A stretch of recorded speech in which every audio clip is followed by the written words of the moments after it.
Number one would be food. My favourite food during a lockdown, and probably most days anyway, is porridge. Because it's a dried good, so it doesn't go off really.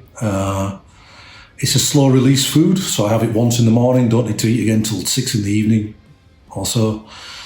And it tastes pretty damn good with syrup in. Number two would be my favourite film that I watch over and over during the lockdown. I did think about saying something like a pandemic movie like 28 Days Later or something like that, but it seemed more apt to talk about this film because it sums up the isolation that probably everybody feels. And it's a film called The Others with Nicole Kidman, and it's just got great atmosphere. It's got this really suffocating feeling about being trapped inside a house. And it's just a good creepy old ghost story, so yeah, I would say that. Number three is something that I don't normally do, but I am doing at the moment, and it's playing a game. I don't play games, video games, because I feel like I should be doing something more productive with my time, usually. But in this lockdown, my son got in touch with me and said, why don't you just have a go at playing Skyrim, which I used to watch him play years ago.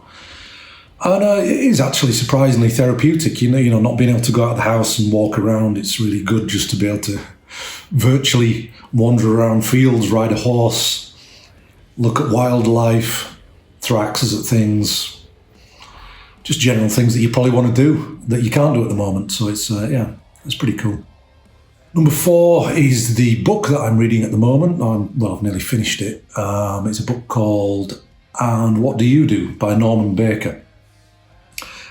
And it's not the normal type of book I would read, but I'm a bit of an anti-royalist because I don't really see the point in them. The French had the right idea, really.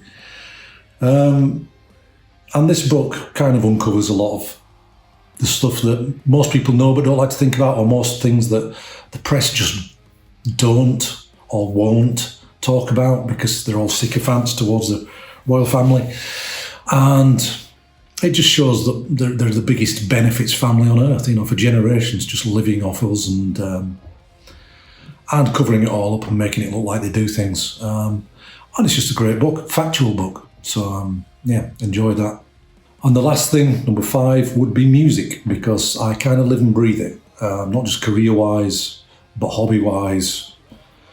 I daydream about it. I think about it when I'm trying to go to sleep. And the album that kind of I have on a lot in the background that is one of my old favourites and has influenced me and just in general love it is Dead Can Dancers Within the Realms of a Dying Sun, which is just dripping in atmosphere. It's epic, it's weighty, it's feels profound. You can get lost in it.